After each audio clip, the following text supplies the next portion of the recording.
thanks, Ümit, for the introduction as well.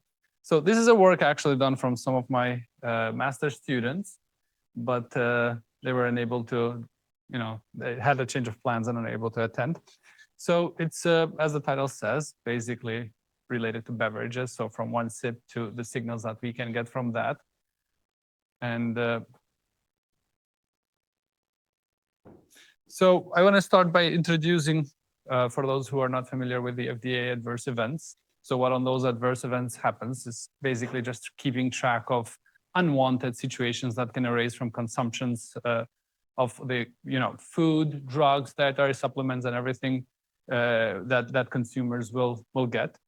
There are different ways to manage different types of products. So while there are different procedures for drugs that are in market, there are different procedures for food and then for beverages as well. So that is mainly due to just one being more important sometimes than the other, or at least deemed important than the other.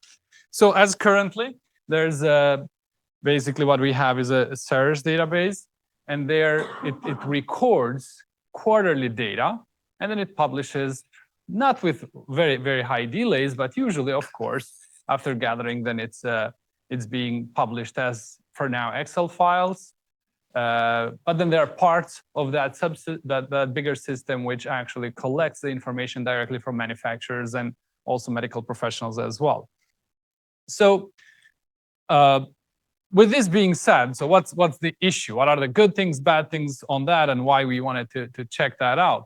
And while it's good that there is some monitoring and then we're looking at different reports coming from consumers, the problem is this is completely voluntary when it comes to beverages and certain foods. So that means it might have happened to any of us that we've drank something, we've consumed something, and then we felt sick, but we never actually reported that. So that means that it's not there. So no one's actually looking at that as an information. Meanwhile, for certain drugs, it is a requirement from manufacturers to address that, to actually follow a process that is in line and completely automated, also for medical professionals. It's not the same for beverages. It's not the same for certain food categories.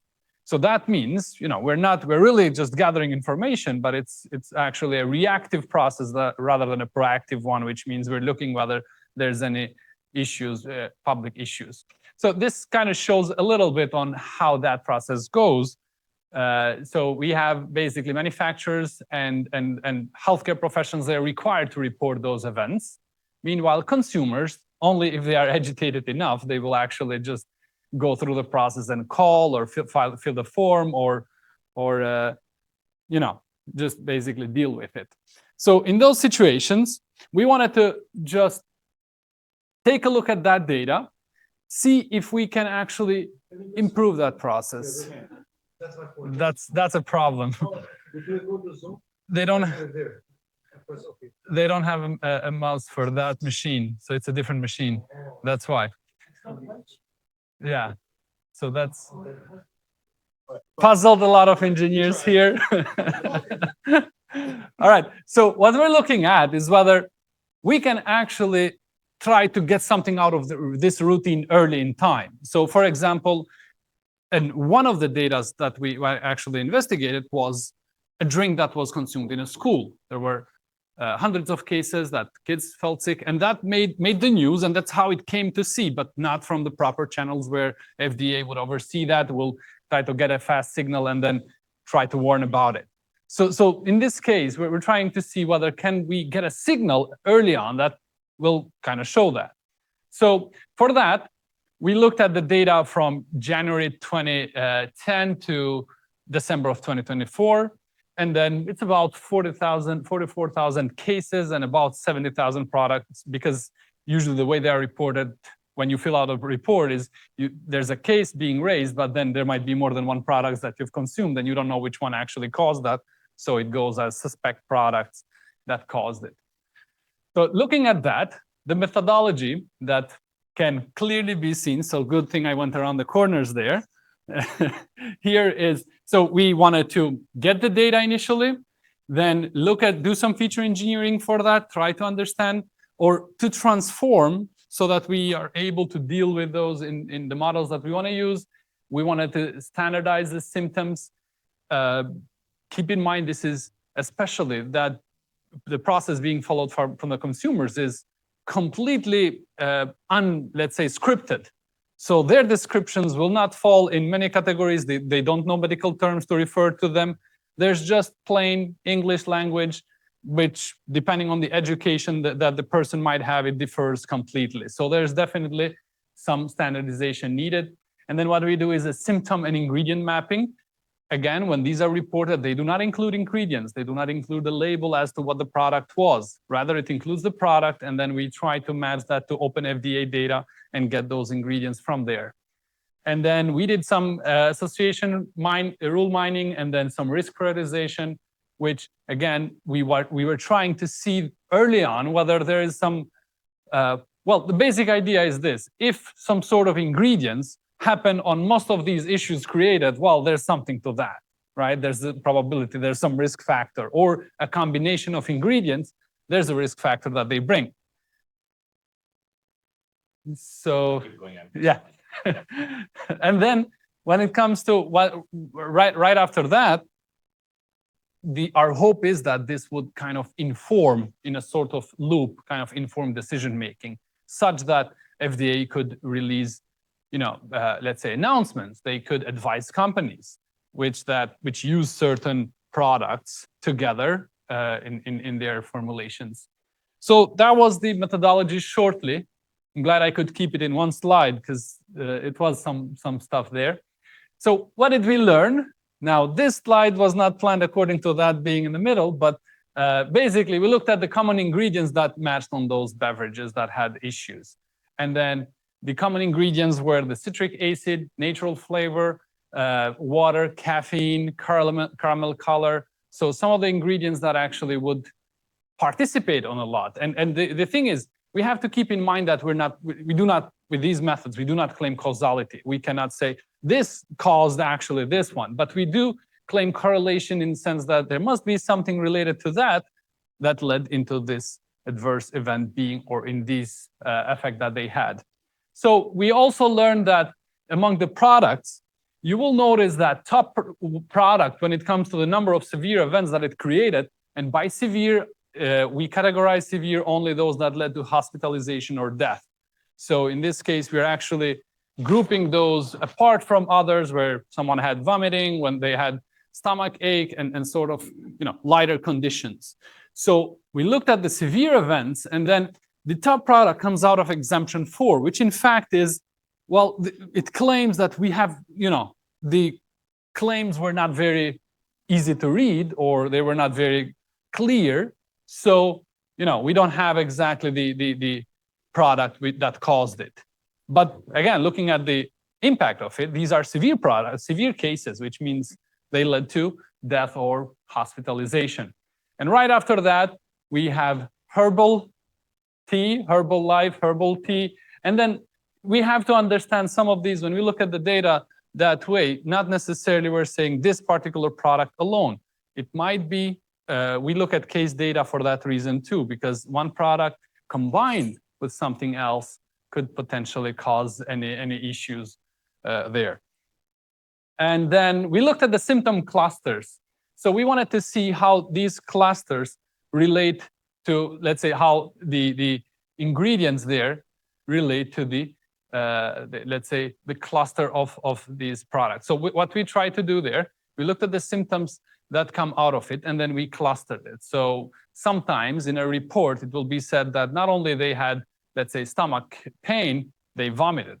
So there are multiple, let's say, symptoms listed there. So we wanted to find a way to group those. So we run a cluster, and then we created cluster groups based on those. And actually, we came up with 8 reproducible and meaningful when it comes to medical perspective clusters, which those typically will have related issues. And then we looked at clusters and ingredients and tried to see, in this case, what combination of ingredients really participate on the clusters.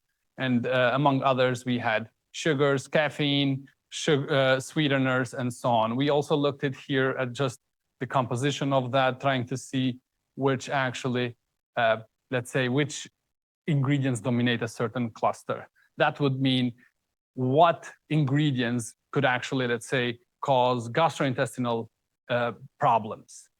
So, or later on, or even, for example, one of those clusters is, in this case, issues related to caffeine or taurine and certain ingredients that actually would boost your system.